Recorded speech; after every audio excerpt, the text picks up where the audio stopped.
correctly on a film soundtrack can add a certain weight or tension to a scene.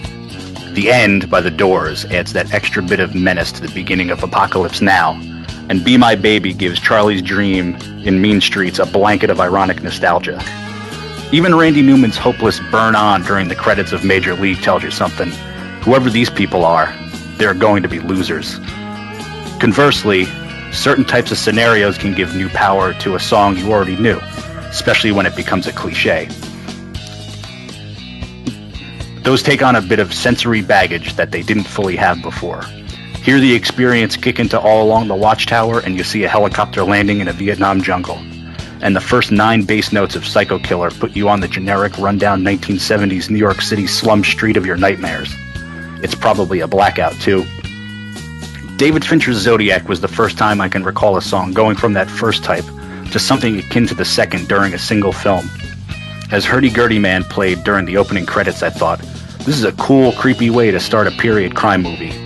When it started up again during the end credits, it was giving me the actual creeps. All of the obsession and paranoia that was never given an answer, got underneath the same song I'd heard 3 hours before and made it disturbing. Now, let's talk about obsession. That's what this film is talking about. One thing the human brain is obsessed with is patterns. It doesn't want anything to not have a place or a meaning. Something that has pieces that don't fit together or make sense becomes a puzzle, and the mind craves a solution. When the ciphers start coming into the newspaper office, coded messages sent in by a killer calling himself Zodiac, it's like a crossword puzzle or watching Wheel of Fortune. Even if you don't think you care, you want to figure it out. Socially challenged cartoonist Robert Graysmith badly wants to solve it, even more than his coworkers. He begins butting in where he's not supposed to, at the office and with the police.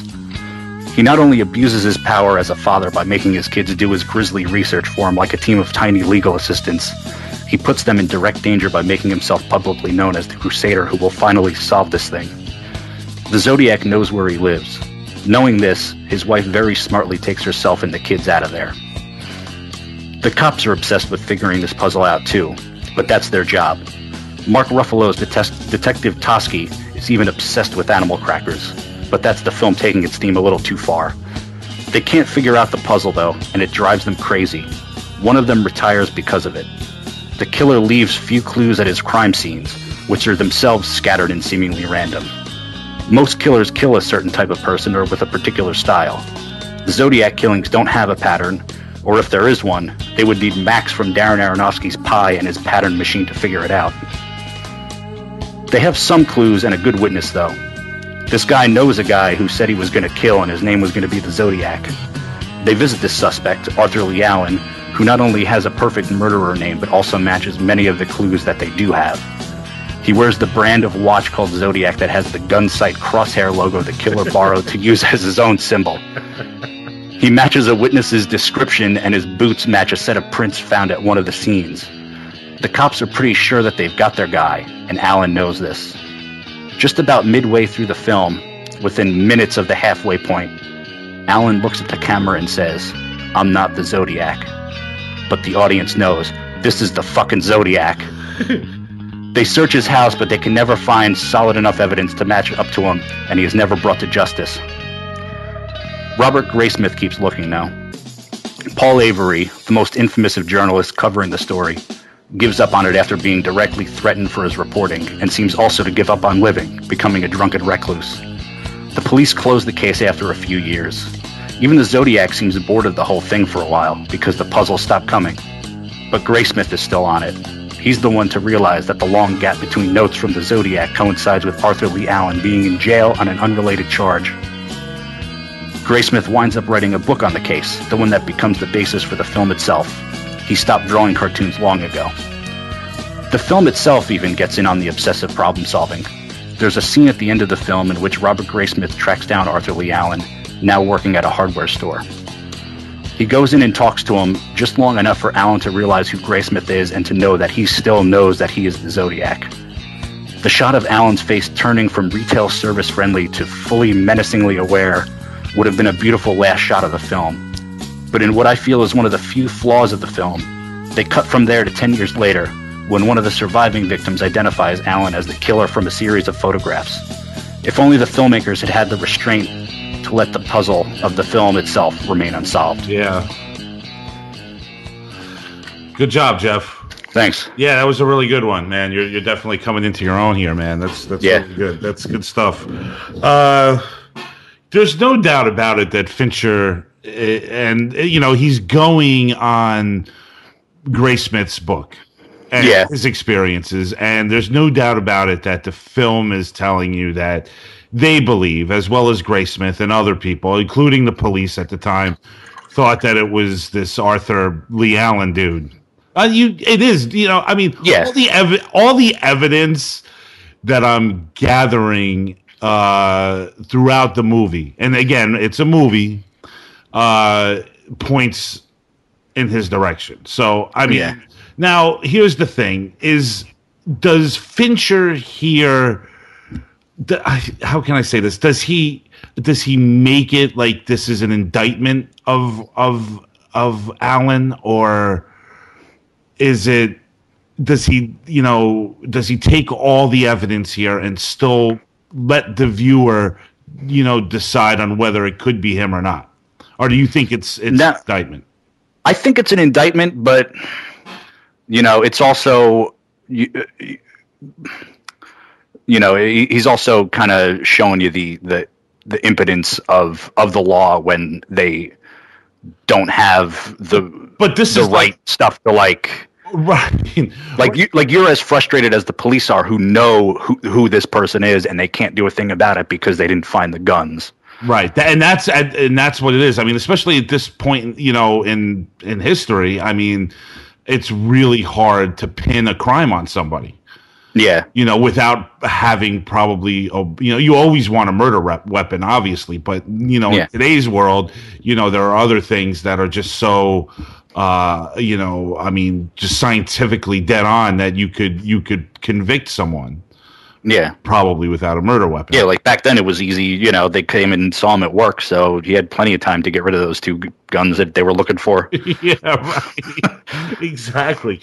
Overall, though, I mean, do you like what Fincher's doing here? I mean, because it's a really long movie, and I think it moves. I think it's interesting. I think it's very creepy at times. Yeah, it has a great mood. It does, and when the Zodiac murders that couple in where was it? Napa Valley? Was it Napa Valley? It was somewhere in California, obviously in California, but that was one when he just stabs. And stabs, dude. Stabs. That is just, dude. It's when you think to yourself what it would be like to have someone come at you like that. Fincher really puts a disturbing scene together here, man. Somebody survived that, by the way. I know. Dale survived that. Yeah, I know. And I've always thought that there's every once in a while a filmmaker really puts together a really good scene that captures the demise of someone viciously.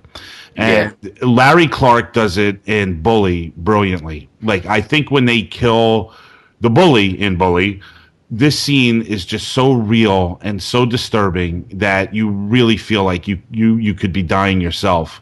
And there's also, of all people, Nick Cassavetes in what's it called? Alpha Dog.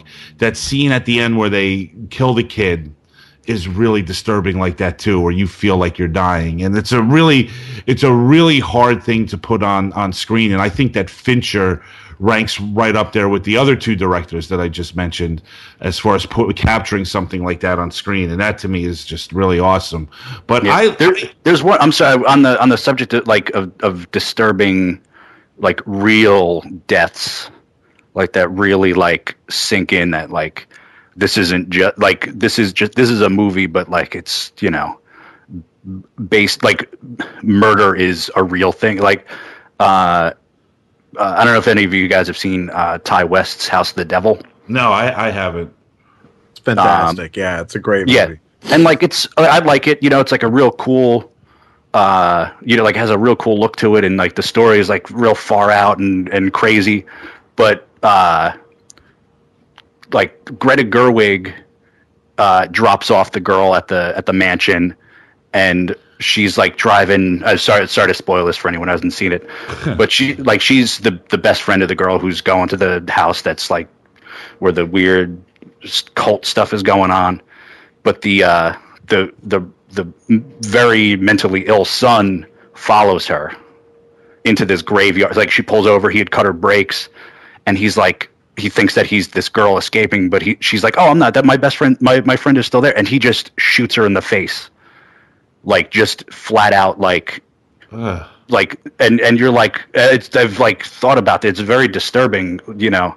Like I've been disturbed by it, every once in a while, like hit my head, and I'll be like, this is like the reality, you know, like yeah, man. And movies, movies are fun, and like it's it's great to get scared, but like there's like scary people in the world. That's exactly, and they could be, and yeah, that's so true.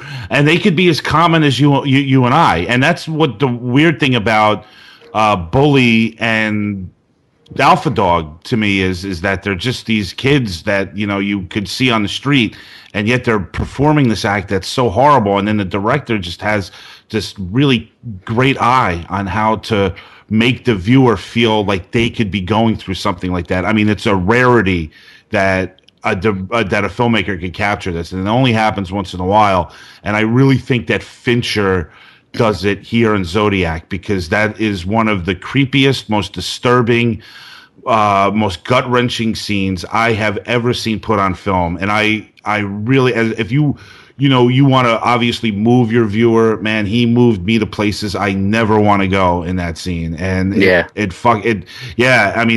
impressed me the first time I saw it, and then watching Zodiac this time around, it was just, I'm just sitting there and like, oh my God! I felt like I was being murdered. He did a great job. Let's get Billy, and we haven't even heard from Billy yet. I know Bill's Bill, you're a Fincher fan, right? I like some of Fincher. Yeah, he's hit and miss for me, but Zodiac is hands down my favorite of his films. That's awesome. And it's one of my favorite movies of all time. Oh, beautiful! It's one of those that I've watched. Oh boy. 6 or 7 times. What is up with that, Billy? What is going on there? Tell me. I love it. That's like my obsession with Heat.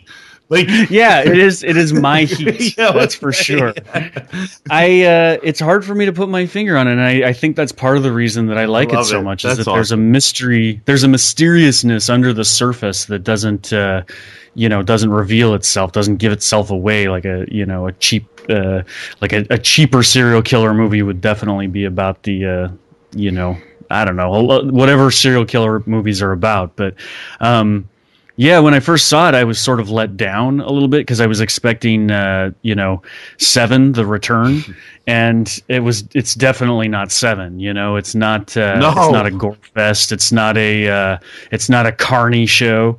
And it took a while to grow on me, but I think my obsession with it comes from the fact that better than any movie I've ever seen, it lines up pieces of evidence that don't state firmly yes or no on anything in reality, and the human urge, the hunger to have a definite yes or no is completely denied, even by the end of the film. As much as the answer might be there.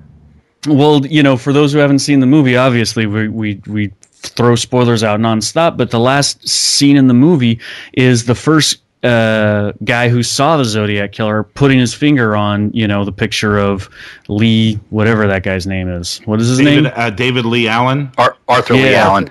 Arthur Lee Allen. What is a great serial killer name, Jeff? You're absolutely. Yeah. If he should be convicted because of that name alone. If you name your child that, you're really just handing them a sniper rifle and sending them to the rooftop, aren't you? Really? Arthur Lee Allen. Kids like that ship with a nipple belt. Oh man, go on, Bill. Oh no, I just could gush over the movie. I think too I've read a fair amount of true crime type stuff, and I'm always interested in forensic type stuff, and the better than any movie I've ever seen, it captures that feeling of an investigation and how reality is the toughest thing to apprehend in some situations. You can try to reconstruct, you can try to assemble details to paint a picture, but it's like you're trying to grasp at fog, and the movie just pulls no punches with that. It never tries to give you a yes or no answer completely, even when it's lining up a case against the serial killer that we all know it is. It doesn't let you feel comfortable with that, right? Right, because he's gone, and you can't put him on trial and all this stuff, Yeah, and like Heat too, Billy. It again, and when a film just settles down and takes its time and does its thing and lets everything breathe, and it doesn't matter if it's 2 hours and 43 minutes, as long as it's interesting. It's a world you're just enveloped in this world. Absolutely. And I swear I've seen it all these times. I still don't know what's going to happen next. When I'm watching the movie, from one scene to the next, I don't remember what's coming, because it's shifting around these different characters, and someone says, "Oh, we got these fingerprints off of this thing," and you're like, "Oh my God, this is it! They're gonna find this guy." And then I don't remember what happens with the fingerprints, and I'm like, "Oh, that's not it," like it just it creates a space, like a mental space to go into, and it's that obsession. What I was oddly curious about, and I thought about this after the movie ended, was whether or not Fincher used the actor who played Arthur Lee Allen in the scenes where he was That's a good question. Well, I think that I was looking at the credits. There's like an Arthur Allen 1, 2, and 3. I think it's all different people. There you go. Okay. There you go. I think. See, and this is a key thing that, to me, a lot of serial killers most movies about crime make the mistake of. In Zodiac, you never see anything happen that can't be reported by eyewitness accounts, right? So, and even when there's an eyewitness account, like when the woman is on the road and she has to get in the guy's car, and he says that horrific line about, "Before I kill you, I want you to know I'm going to throw your baby out the window." And it's like the most horrifying thing ever. But you never see this guy's face, right? Because why? Well, we don't know. The woman, maybe she didn't feel like she had a good description of him. Like, why was there no description of this guy? Why don't we see him? Because she was sitting right next to him. Well, obviously, somewhere in the story, she didn't feel like she could give a good description, or you know what I'm saying? I do. Why is that? That's frustrating. But that's nature. That's reality. It can happen, because I've always thought that to myself, if I was ever in a situation, because I'm really bad like that. Like, I'm like, if I ever have to give, a sketch artist a description of somebody, I think I'd be really bad at it. And that sucks. So, I could be sitting around, I could be sitting in a restaurant, and I'll look at somebody and I'll close my eyes and I try to imagine them, and and I'll think to myself, how would I describe this person? I've done this before. And I'm like, I just draw blanks. And and you're right, and all that is nature, Billy. Some people are built to do it, some people aren't, and she was one of them that couldn't. Luckily for. And there's the cabbie killing on the street corner, and they interview the kids. What did he look like? Normal. Yeah. That's the human experience.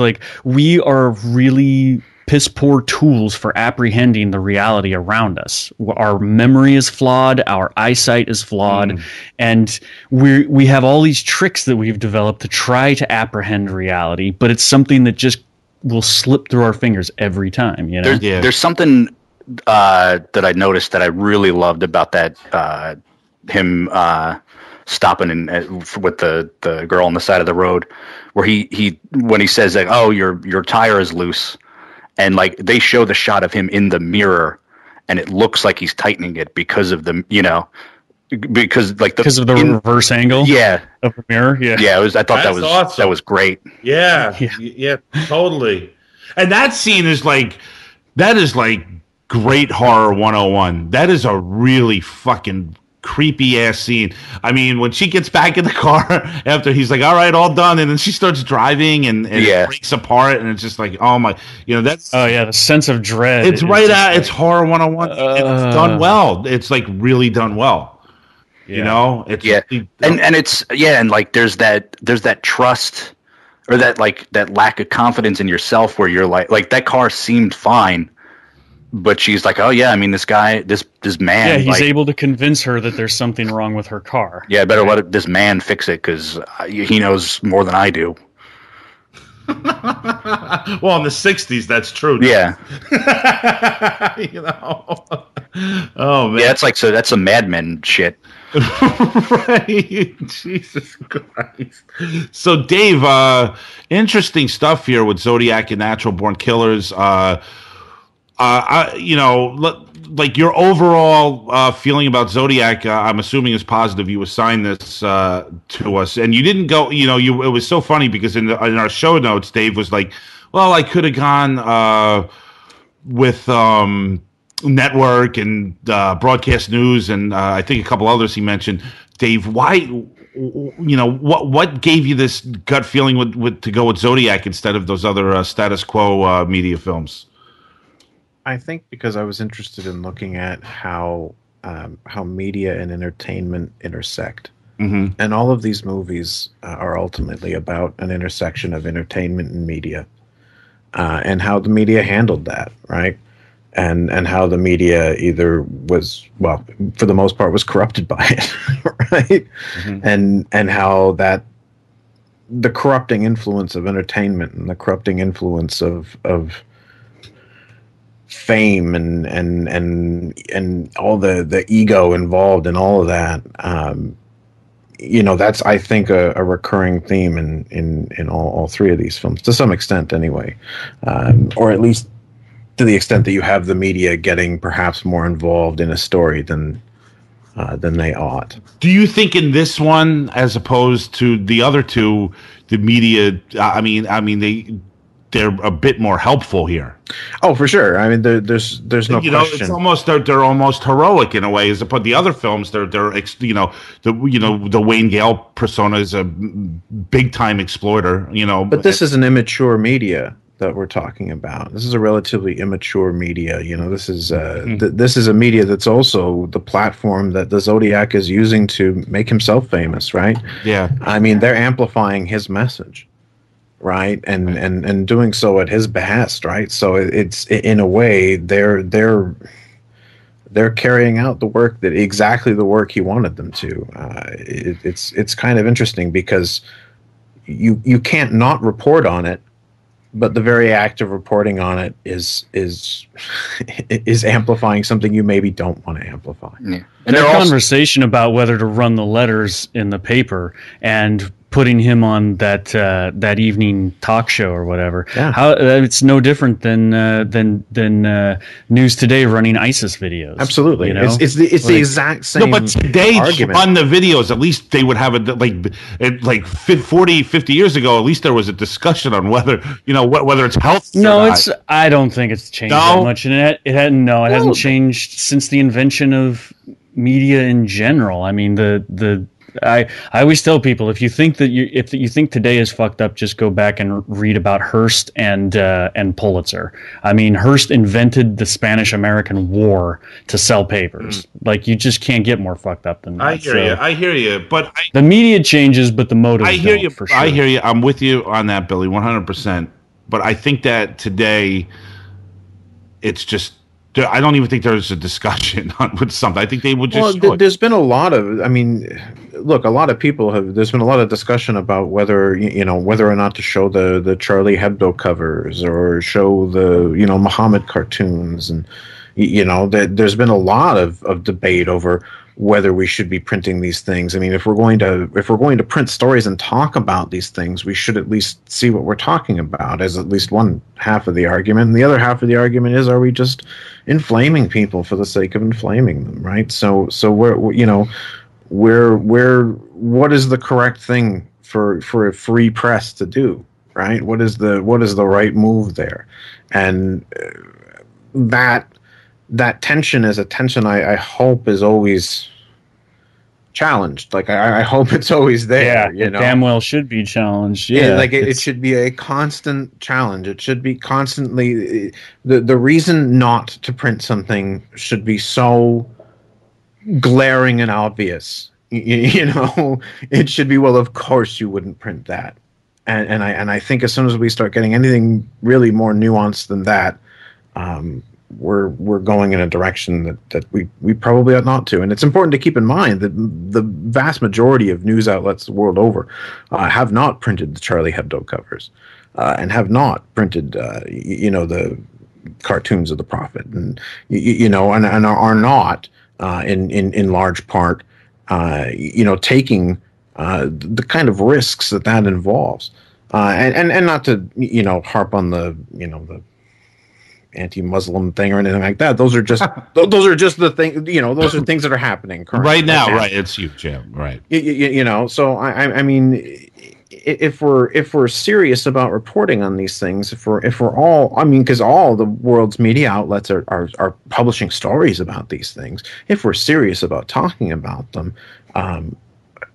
I think we owe it to see the truth of what it is. Right? What is it we are talking about? What is it we are looking at? Dave, can I jump in there? Absolutely. I think my beef with all of this stuff is that there's no attention put on the flip side, which is that there's important shit to be talking about, and news won't do it because if it bleeds, it leads. For sure. You can get attention by blathering about ISIS and videos and Charlie Hebdo and all that. It's an attention getter. It sells airtime. It sells bandwidth. And so that becomes the centerpiece of conversation, instead of there are 1,000 other things that people should actually be devoting their time to. That's just the commodification of, is that the word, commodification? Well, I think there's a little bit of word jazz there, but yeah, sure. I think it is a little bit of word jazz. But it's good word jazz. I'll go with that. When you turn something into a commodity, whatever the verb for that is, all of that stuff, it's just breakfast cereal, and they're just shoveling it. It's non-nutritious, intellectual, empty calories. And news, there should not really be that big of a conversation about it, because it shouldn't take up that much of your time and their time. There's other stuff to be talking about, but that's just never. Well, I mean, in the media circus, there's never attention given to some sort of moderate conversation about important things that aren't glamorous. Yeah, and I think there's no question. I mean, I agree. I agree in principle with everything you're saying. It's just that let's take Citizen 4 for example, right? Like at a time when like all this attention is focused on this Oscar-winning film. Can you find it on Netflix? Do you see it like advertised anywhere? Do you see anybody talking about it? It's won an Oscar. It's talking about probably one of the more important issues of our time, and laying it out in a very specific way, and laying it out in a very careful way, and where is that? You're right. We are talking about, relative nonsense, right? We're talking about, Kim Kardashian's ass and what the hell Kanye West is doing today. And, it's madness. Absolutely. Yeah. Madness. It's madness.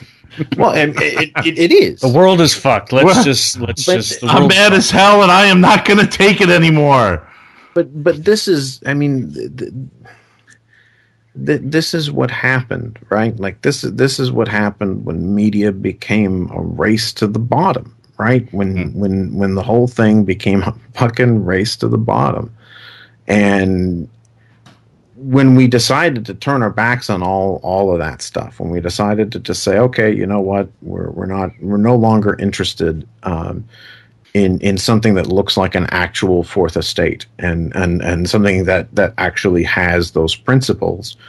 As soon as we turned our backs on that was it. The last lines of sort of defense, that society has collapsed at that point.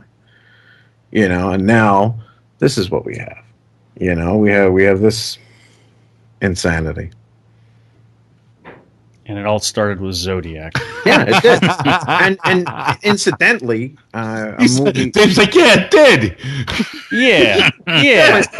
That's exactly right. You see it my way, guys. This is what I'm getting at here. But incidentally, it's a movie I love very much. I think it's an absolutely beautiful piece of filmmaking. And what I particularly love about it is the fact that it is such a real portrayal of what an investigation is, of what that sort of thing looks like, and the unsatisfying and totally sometimes ambiguous results you get. We're a culture that's very much in love with things that are very easy to agree or disagree with, or that require very little of our attention to go, yes, that's good, no, that's bad. And anything that has much heavy lifting you need to do yourself, that has demands that you bring too much of yourself to it, I'm afraid people just largely aren't up for anymore. And that's a real shame, because there's a beauty in the turns of this film, when something breaks in the investigation after years of this like awful toil. Just imagine that one thing turning, that one person's description changing, that one curl of how they did a piece of handwriting changes the way you're looking at the whole thing. And I mean, there's magical moments in that, there's and that's what's great about this film, is that it highlights that sort of thing. It makes that sort of thing really great, because that's what it is. It's very mundane stuff. Right. And Fincher, I always thought that like Fincher does a good job with the mundane, because like even like The Social Network, is very, it's like that's all that shit's mundane, but like he makes it he makes it exciting somehow. Sure. He makes it interesting. I think that's a better word to use. He makes it interesting. A very old quote by Fincher I've always sort of carried with me, and I guess it's masochistic of me, but he said he saw Jaws and never wanted to go back in the water, and ever since then he wanted his movies to scar you. Yeah. And I thought, so every time I go into a Fincher movie, I guess it's a masochistic thing, but I'm sort of hoping to be scarred by this experience, and you're always sort of waiting in his movies for the other shoe to drop. Right. It's very, very elegantly paced and controlled and very tight, slightly disturbing, and you're just waiting for that, whatever he has in the closet, you're waiting for it to jump out and scare the shit out of you. Look what he does with Gone Girl. Oh, I liked Gone Girl. I liked it a lot too, and I mean, I kicked off the this 2-week watch period with Gone Girl, and it really set the mood for me here. And then I was thinking, man, I'm like, this guy's always circling around media and consumerism, in his films, Yeah. And he's working with Trent Reznor, who lyrically has always been infatuated with that kind of stuff as well, and it all comes together, so well in all of his films, from, Fight Club to Social Network to Gone Girl to this. I mean, Seven is a good, Seven is a really good popcorn movie, I was shocked the second time I saw it, because I saw it was one of those movies I saw shortly after it came out on HBO or something, and scared the ever loving hell out of me for a year afterward. Like I would just be walking down the street sometimes, and I would see that guy in the bed cough, and the cops realize he's alive. That's disgusting. It was horrifying. It was just the most horrifying movie ever. It was like, really? Like, there you go. I just got scarred. These images are scored into my brain now. But yeah, I was surprised years afterwards. I was like, wow, this really is kind of a popcorn movie. It's like an action movie almost. And it's good. I mean, like earlier, before he developed his own voice, he did Alien 3 and he did 7. This is basically how he starts off his career. And then he's after Fight Club, he starts really developing his own voice.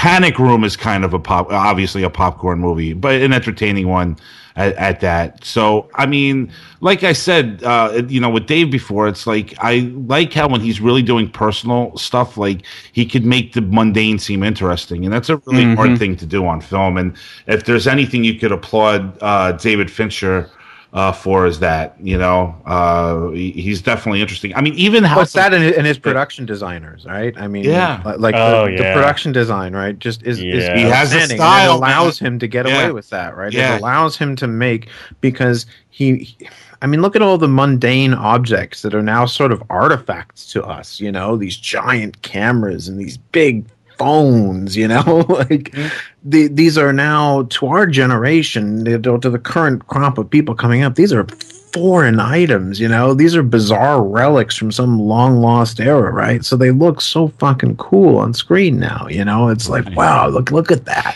I mean, the production design cannot be it can't be underrated in this. It's fantastic. Yeah, I think the entire production of Zodiac really appeals to my obsessive compulsive corner of my mind is there, like working away like an elf at a mill wheel.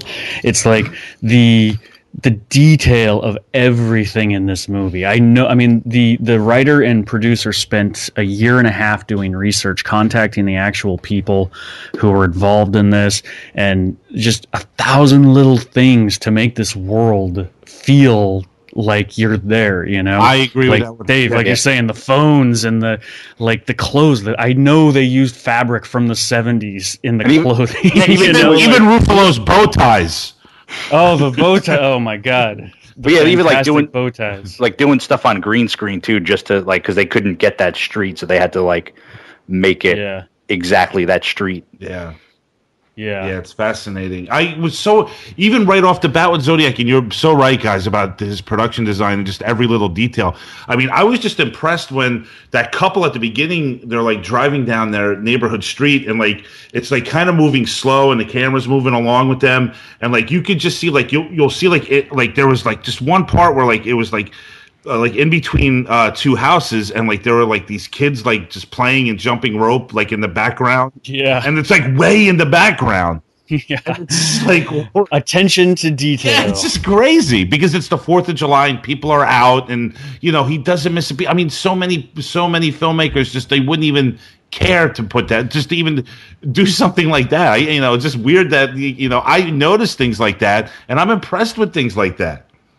Oh yeah, and it's awesome that you brought up his production design, guys, because it definitely it's some of the best stuff out there.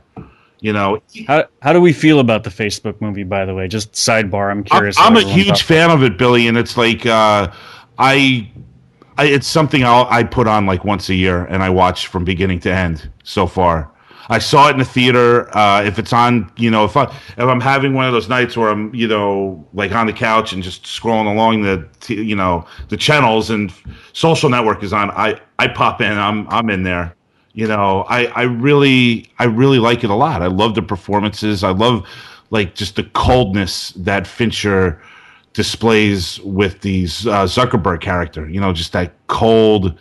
It's so funny that a cold, distant, self-centered person is bringing, you brought us all together with Facebook.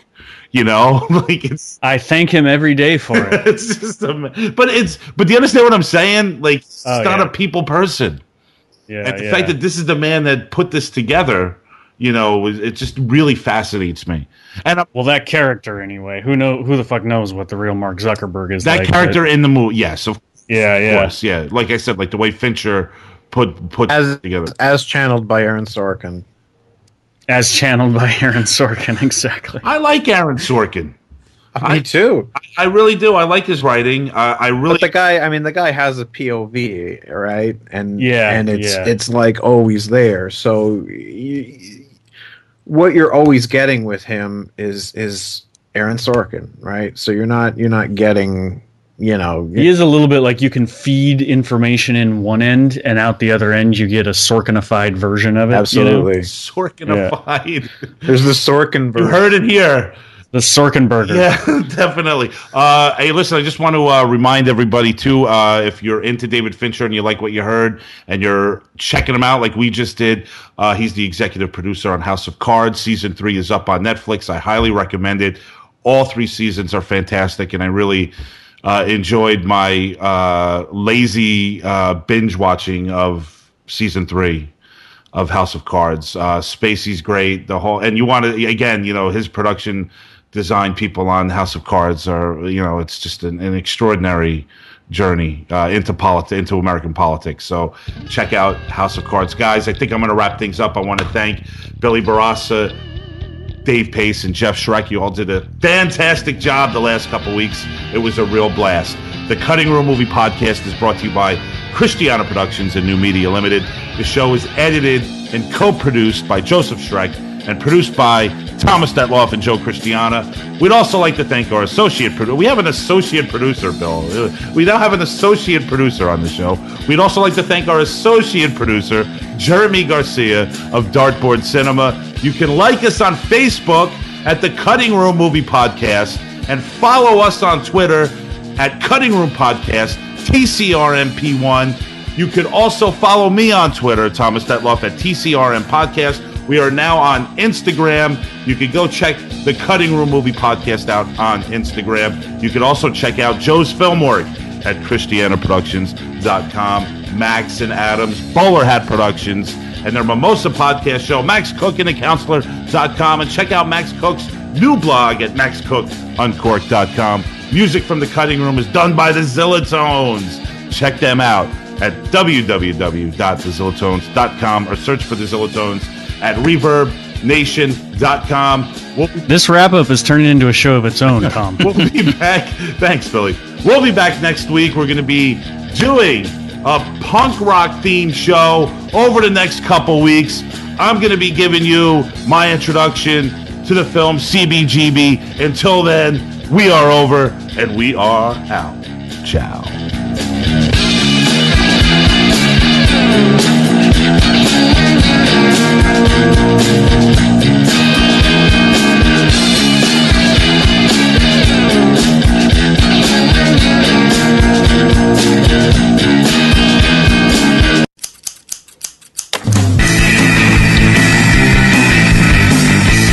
Next time to satisfy more of your strange desires. The Cutting Room Movie Podcast. We do chicken right.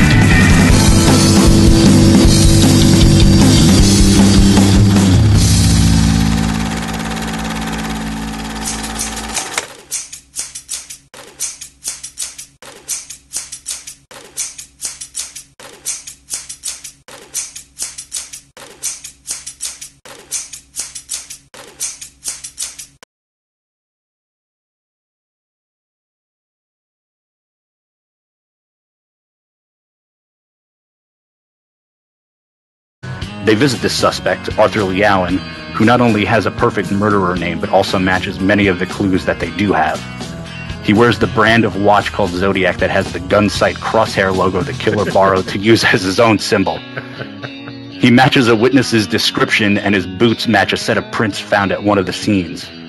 The cops are pretty sure that they've got their guy, and Allen knows this. Just about midway through the film, within minutes of the halfway point, Allen looks at the camera and says, "I'm not the Zodiac." But the audience knows, this is the fucking Zodiac. They search his house, but they can never find solid enough evidence to match up to him, and he is never brought to justice. Robert Graysmith keeps looking, though.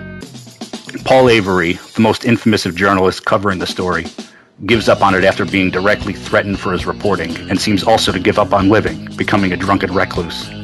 The police closed the case after a few years.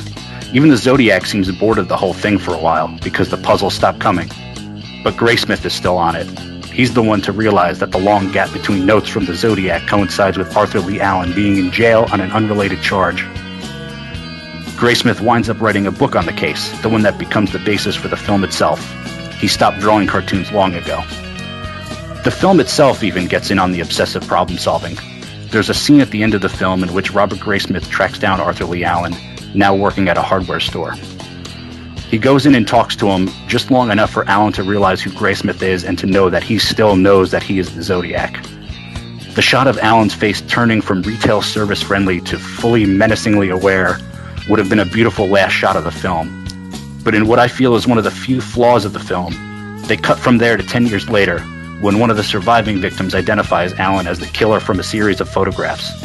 If only the filmmakers had had the restraint to let the puzzle of the film itself remain unsolved. Yeah. As Hurdy-Gurdy Man played during the opening credits, I thought, this is a cool, creepy way to start a period crime movie. When it started up again during the end credits, it was giving me the actual creeps. All of the obsession and paranoia that was never given an answer, got underneath the same song I'd heard 3 hours before and made it disturbing. Now, let's talk about obsession. That's what this film is talking about. One thing the human brain is obsessed with is patterns. It doesn't want anything to not have a place or a meaning. Something that has pieces that don't fit together or make sense becomes a puzzle, and the mind craves a solution. When the ciphers start coming into the newspaper office, coded messages sent in by a killer calling himself Zodiac, it's like a crossword puzzle or watching Wheel of Fortune. Even if you don't think you care, you want to figure it out. Socially challenged cartoonist Robert Graysmith badly wants to solve it, even more than his coworkers. He begins butting in where he's not supposed to, at the office and with the police. Correctly on a film soundtrack can add a certain weight or tension to a scene. The End by The Doors adds that extra bit of menace to the beginning of Apocalypse Now, and Be My Baby gives Charlie's Dream in Mean Streets a blanket of ironic nostalgia. Even Randy Newman's hopeless burn on during the credits of Major League tells you something. Whoever these people are, they're going to be losers. Conversely, certain types of scenarios can give new power to a song you already knew, especially when it becomes a cliche. Those take on a bit of sensory baggage that they didn't fully have before. Hear the experience kick into All Along the Watchtower and you see a helicopter landing in a Vietnam jungle. And the first 9 bass notes of Psycho Killer put you on the generic rundown 1970s New York City slum street of your nightmares. It's probably a blackout too. David Fincher's Zodiac was the first time I can recall a song going from that first type to something akin to the second during a single film. He not only abuses his power as a father by making his kids do his grisly research for him like a team of tiny legal assistants, he puts them in direct danger by making himself publicly known as the crusader who will finally solve this thing. The Zodiac knows where he lives. Knowing this, his wife very smartly takes herself and the kids out of there. The cops are obsessed with figuring this puzzle out too, but that's their job. Mark Ruffalo's Detective Toschi is even obsessed with animal crackers, but that's the film taking its theme a little too far. They can't figure out the puzzle though, and it drives them crazy. One of them retires because of it. The killer leaves few clues at his crime scenes, which are themselves scattered and seemingly random. Most killers kill a certain type of person or with a particular style. The Zodiac killings don't have a pattern, or if there is one, they would need Max from Darren Aronofsky's Pi and his pattern machine to figure it out. They have some clues and a good witness though. This guy knows a guy who said he was going to kill and his name was going to be the Zodiac.